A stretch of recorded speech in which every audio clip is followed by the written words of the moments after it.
Donc, je me présente, moi c'est Emma, je suis la vice-présidente de l'association Anticorps. C'est un projet qui est en partenariat avec donc cette association qui est Anticorps, une association qui a été créée en 2002 et qui a pour objet social de lutter contre la corruption et de promouvoir l'éthique en politique. Et pour ce projet éclaireur public, on s'est associé à une association aussi de lutte contre la corruption qui est Transparency International France, qui fait partie du réseau Transparency International. Donc, pour nous, en tant qu'association de lutte contre la corruption, en fait, notre levier et notre combat, c'est vraiment l'arme du droit.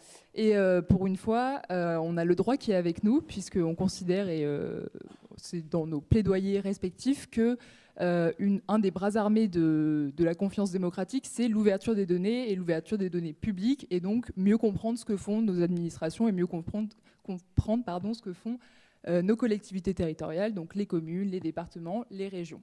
Donc, comme je disais, pour une fois, on a la loi qui est de notre côté, on a une loi qui est très ambitieuse, qui a été votée par le Parlement en 2016, qui s'appelle la loi pour une République numérique, et qui a instauré par principe l'obligation de publier en open data les documents administratifs de toutes les collectivités territoriales et de toutes les administrations.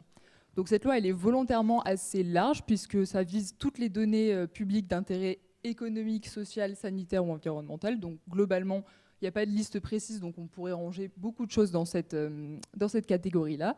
Et la loi demande, pas forcément très explicitement, et on verra que ça peut être parfois un problème, une publication de ces données dans un format qui est ouvert, qui est réutilisable et qui est exploitable, et surtout qui est accessible et intelligible par le grand public.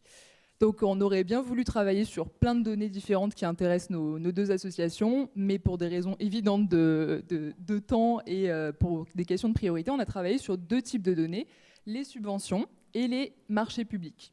Pourquoi on a choisi ces deux types de données ?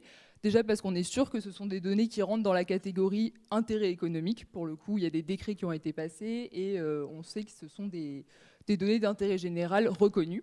Et on sait aussi que ces subventions et ces marchés publics, ce sont des données qui intéressent beaucoup nos concitoyens et nos contribuables parce que tout simplement, d'un point de vue financier, ce sont des leviers assez... c'est la face visible de l'action de l'administration et surtout, c'est une face concrète de l'action des administrations et des collectivités territoriales. Donc, on a voulu s'intéresser à ces subventions et à ces marchés publics, savoir comment ils étaient ouverts, comment les données étaient publiées et comment peut-être aussi les gens allaient s'en emparer. Et je laisse Coralie continuer. Bonsoir. Et donc du coup, cette loi qui existe, elle est en place depuis un certain nombre d'années et comme Emma l'a dit, il n'y a pas à ce jour d'études officielles d'analyse d'application de cette loi. Et donc c'est ce qu'on a voulu faire avec ce projet en s'attaquant aux subventions et aux marchés publics. Donc, pour avoir un ordre d'idée, les subventions, ça représente à peu près 20 milliards d'euros par an, les subventions des collectivités, accordées par les collectivités, pardon. Et les commandes publiques, les marchés publics réalisés par les collectivités, à peu près 45 milliards d'euros par an. Et donc, comme cette analyse n'existait pas, nous l'avons faite, tout simplement. Donc avec Anticorps, Transparency et toute une armée de bénévoles de Data for Good, nous avons créé la première plateforme à destination des citoyens qui va donc récupérer, agréger toutes les données qui ont été déposées par les collectivités sur data.gouv et d'autres sites et qui va proposer une plateforme qui rend ces données intelligibles, interprétables par les citoyens, qui va leur donner la possibilité d'interpeller leurs élus et surtout qui va nous permettre de faire ce fameux état des lieux, qui est-ce qui publie ces données et qui aujourd'hui ne les publie pas. Et tout ce site repose sur une collecte de données qui a été automatisée, qui peut se mettre à jour de manière automatique quand il y a de nouvelles données soumises par une collectivité. Pour donner quelques chiffres, il y a à peu près 4000 collectivités qui sont soumises à la loi pour la République numérique. Sur ces 4000 collectivités, il n'y en a que 18 qui ont soumises des données de subventions exploitables en 2023. Et si on compare au budget prévu dans les collectivités, il y a seulement 11% des subventions qui ont été correctement publiées en 2023. Et donc, place à la démo.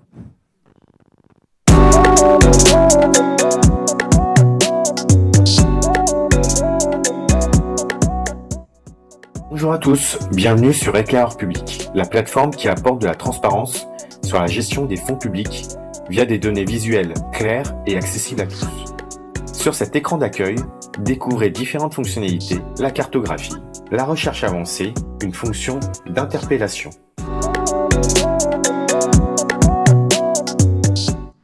En un clic, accédez à des données complètes sur votre collectivité. Consultez des informations comme le score de transparence agrégé, le détail des marchés publics, ainsi que des subventions, leur évolution, leur répartition, ainsi que le détail des contrats.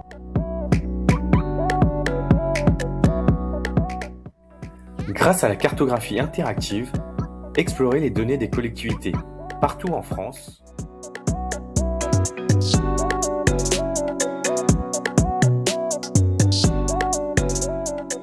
Obtenez un aperçu rapide des données publiques.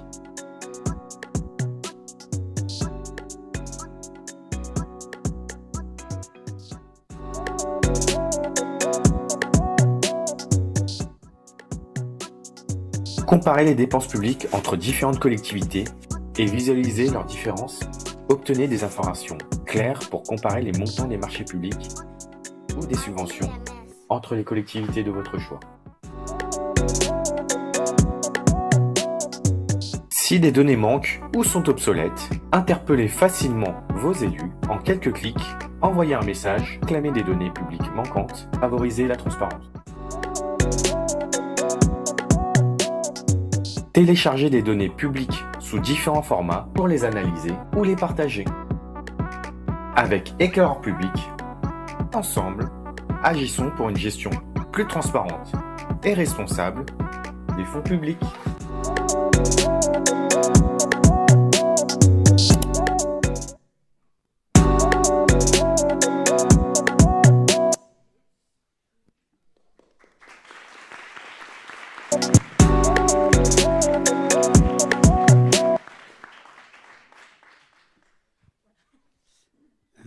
Après cette magnifique démo, c'était juste de la part des associations, Anticorps Transparency, un grand merci à Data for Good, à l'association, à Ronan et tous les autres, et évidemment au sein de Data for Good, aux bénévoles, en premier lieu Coralie, Tony, mais aussi l'ensemble des team leaders, des gens qui sont là ou pas là, et qui ont énormément apporté au projet.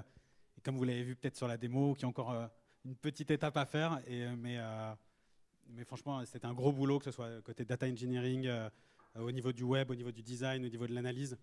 C'était un travail très complet, très complexe à mener, donc je les félicite vraiment pour ce qu'ils ont réussi à faire.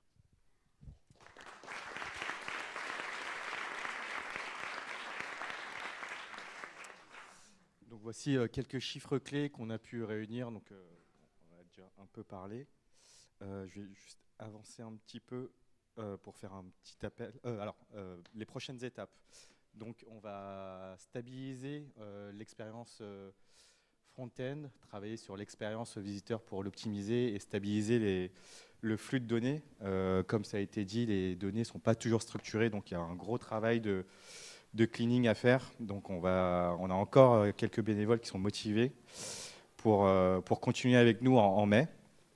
Et donc l'objectif d'Anticorps et Transparency, c'est dès septembre, pour le lancement des municipales, que le site soit stabilisé, prêt et exploitable et qu'on puisse communiquer dessus pour offrir un outil aux citoyens pour faire toutes les analyses qu'il peut par lui-même et comme vous l'avez vu, pouvoir interpeller les élus pour qu'ils fiabilisent et aussi que ce site puisse les accompagner dans la fourniture des données. Et donc, voilà, comme c'est écrit là, le projet continue.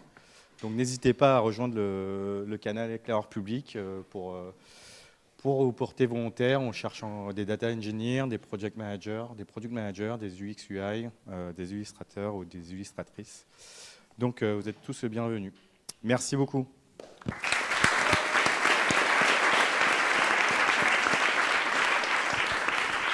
Mais quel super projet! Super musique, super démo. On attend pour 2 questions de part de la jury.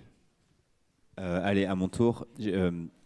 C'est déjà assez bluffant de voir ce que chaque projet a réussi à accomplir en l'espace de 2-3 mois. C'est complètement fou. Là, je pressens que le challenge majeur, c'est de faire publier les données par les collectivités. S'il y en a que 18 qui l'ont fait, c'est ça. Donc, il faut aller en chercher beaucoup d'autres. Est-ce que, au-delà de l'outil là que vous nous avez montré, vous avez des choses qui sont prévues et sur lesquelles on peut peut-être tous vous aider pour aller essayer de tordre un peu le bras des collectivités et qu'elles les sortent, ces données? Parce qu'après, il faut que vous puissiez les intégrer et les publier. Une partie de la réponse. Alors, le 17, là, le 18 qui était affiché est très marquant. Mais ça concerne les subventions, les marchés publics, la commande publique par exemple, il y a plus de transparence et un peu plus d'exploitabilité. Il y a aussi des données qui sont que potentiellement exploitables. Donc, il ne faut pas non plus partir dans un monde où personne ne publierait rien, quoi. Donc, c'est un peu plus, il y a un entre-deux plus fin que ça. Et ensuite, comment on peut faire? On n'a pas d'ordre à donner vraiment. Donc, c'est d'essayer de motiver le citoyen à agir, interpeller. On pense que le moyen le plus efficace, c'est une action locale. Enfin, il peut y avoir une campagne de com nationale.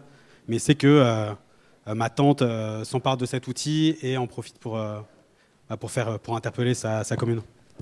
Donc et donner appelez des tous outils vos pour tantes aider, dès quoi. demain, on s'y met. Hein.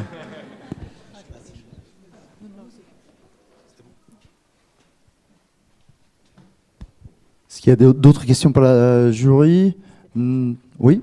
Oui, une question, mais peut-être aussi une proposition, je ne sais pas. Mais en gros, là, c'est un enjeu effectivement de venir interpeller les collectivités pour qu'elles produisent la donnée. Mais moi, ce que j'ai très envie de faire après, c'est d'analyser cette donnée et de voir où va l'argent.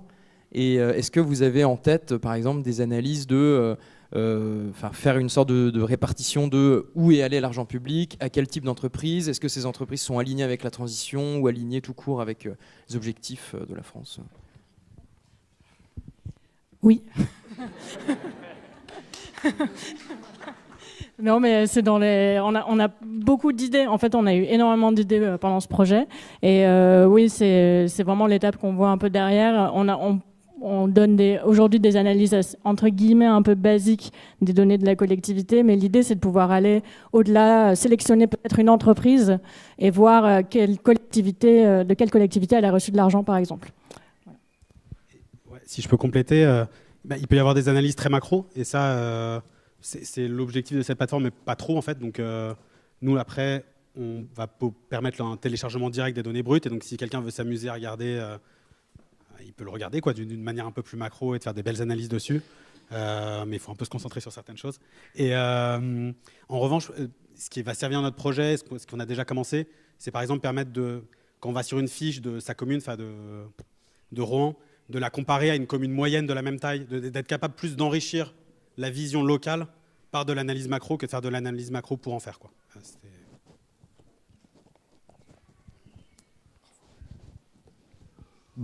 Très bien, très bien. Encore un grand merci. Super projet.